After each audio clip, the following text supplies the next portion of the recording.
Hello YouTubers. Well, thank you all very much for all the many comments and opinions that you gave about my subject of being distracted by listening to music or listening to the radio when driving.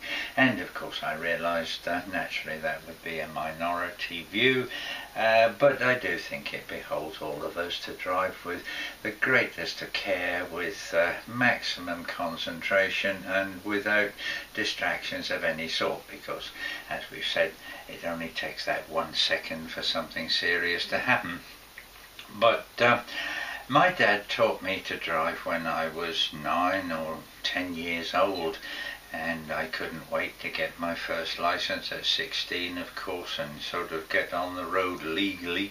And over the last 70 years, I guess I've driven all sorts of vehicles, farm vehicles and lorries and motorbikes and cars and what have you. But I do realise that as we get older that our capabilities are less, and I think in older people, one's eyes don't accommodate so quickly to changes in light. We probably can't react as quick as we could when we were younger, and read the road and react to signs and directions, and therefore I think us old people should be conscious of that, and I hope I am. And now I only drive on familiar roads, and when the circumstances are suitable. I think old people do drive very safely, but in the process of driving safely, they probably drive too slowly.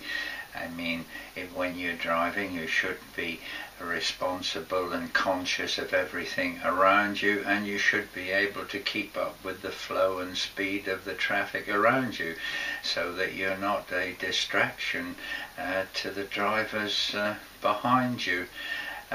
So I do think, and this wouldn't be a popular view with the elderly, I dare say, but I do think that people over the age of, say, 70 maybe, should have to take another driving test to assess whether they are safe to be on the road. Not necessarily the particular test that you do with your theory and everything when you take your first driving test, but just to have an instructor beside you to assess your capabilities and your reaction times. So I throw that pebble in the pond for further discussion, and so I see you again next time, if there is a next time. Until then, goodbye.